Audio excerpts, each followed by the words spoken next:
If you watched the last video, and if you didn't, it's up here somewhere, you'll see me fixing one of my PCBs. It was pretty horrible. Now I've been watching some other people on YouTube, and hopefully in this video, you'll see that I've improved my skills. Now all the PCBs in this video did come from PCB Way. There's a link to them in the description. They are really good, and they've done lots of PCBs for me. So check out the link in the description and go to PCB Way. Now, the problem with the PCBs is that I had messed up the RGB LED. I had designed it thinking it was common cathode, but the component is actually common anode.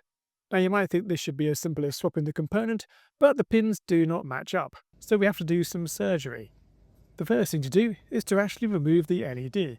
For this, I'm using my hot plate, so I don't melt any of the plastic with the hot air gun. Now, with the LED removed, we need to clean up the pads. So I'll stick some flux on. So we're a good blob of flux there. And then we'll use our solder wick. So we'll just drop that on top. And then come in with the soldering iron and suck all the solder into the solder wick. So this works really nicely. You just need plenty of flux and your soldering iron. And that's the pads nicely cleaned up. So we'll just rub that around. And then all the solder's gone. And we'll just flick that out of the way. Then we just come in with a bit of 100% IPA and clean up the surface. So that's looking pretty clean and nice. So I need to cover up this ground pad. So I just dab a bit of solder resist on there. So try and get this fairly thin. We want the LED to sit on top of this. We just need to insulate this pad so that we're not shorting ground to VCC. So I'll use my little magic UV lamp here. Run that for a minute or so. And now we've got some nice solid solder resist on that pad. We'll just put some blobs of solder onto these pads. Now, when I was doing this, I put quite a bit of solder on. So I just dabbed on top just to remove some of that solder so we're not completely swamping the LED with solder. So then we stick a bit more flux on. So we get a nice joint, stick some flux on.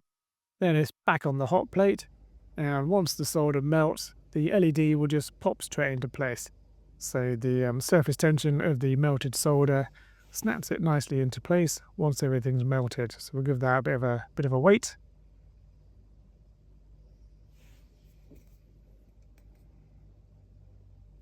And there we go, snapped nicely into place. And you can see the flux bubbling away. And then once again, it's back in with the 100% alcohol, and we'll clean this up nicely. So just get rid of all of that flux out of the way. So let's do a bit of an inspection of our handiwork. So just tilt this up and then focus in. And those joints, they don't look that great. And nor does this one. It's a bit looks a bit dry and horrible. So we'll just come in with the soldering iron and we'll touch up these joints a little bit. So I'll just give them a quick tap with the soldering iron just to reflow the solder and make it nice again. So a quick tap there. And a quick tap there. So they look quite nice now. Look not bad. Let's do the other side. So we'll focus down and then we'll just come in with the soldering iron again. To get the angle right so I can do this without melting the plastic. And there we go. That's now a nice joint there, looking pretty good. Now it's time for another quick clean with IPA just to get rid of any residue from there. Now, in the previous video, I tried to solder the wire and then bend it to connect it to the right places. This was a complete pain. The joints kept breaking and it ended up being a bit of a mess.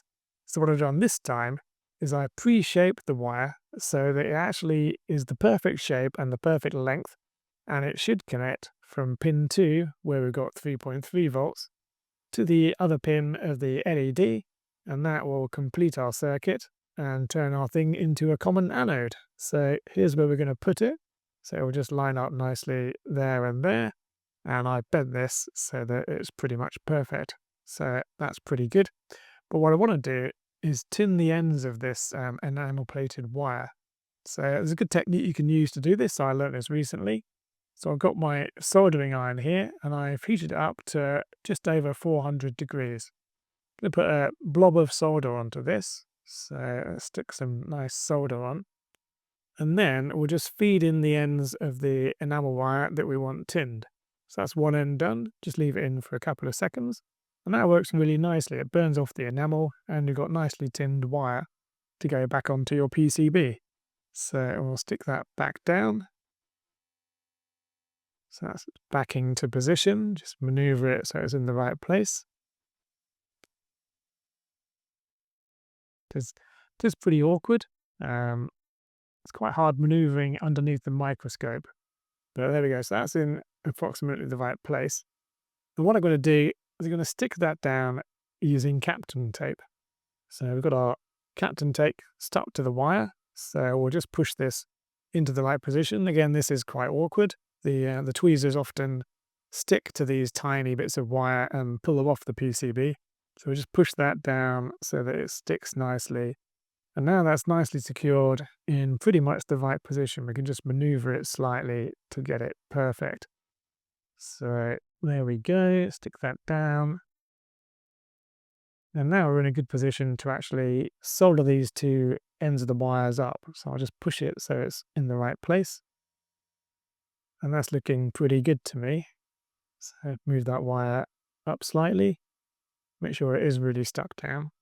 And now I can just come in with a bit of flux. So we put flux on that end and some more flux on the other end.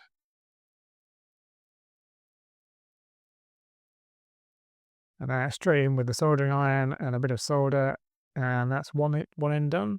And then straight to the other end, go there, and now that's nicely hooked up.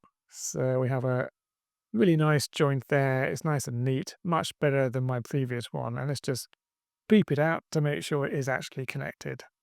So that's really good. We've got our nicely soldered up piece of wire. It looks pretty neat. It's not that long, kind of crazy bit of wire that I had last time. So we can just remove the Captain tape. Now we just need to clean up all the residue flux. Now this is where I made a small mistake. I was a bit too vigorous with the cleaning with my toothbrush and IPA. I did slightly dislodge the wire and bend it out of shape slightly, but I managed to get it back into a reasonable thing. Now we're just going to cover it up with some more solder resist. This started off okay, but then I went a bit crazy with the solder resist and got way too much on the paintbrush and put a massive blob on. So this started off looking pretty good and pretty kind of a nice thin layer that would stick it down to the PCB. And then this happened. So I got a a massive blob of solder resist. It's fine because it does actually set okay, but that is way too much. So not ideal, and I dribbled a bit over the LED. So my nice repair turned into slightly less of a nice repair, but the wire's all there, and it actually works. So the LED is now flashing nicely. So that's fixed our issue with the LED. Got quite a nice repair, especially compared to my previous effort that was a bit bonkers and had a massive piece of wire going all over the place.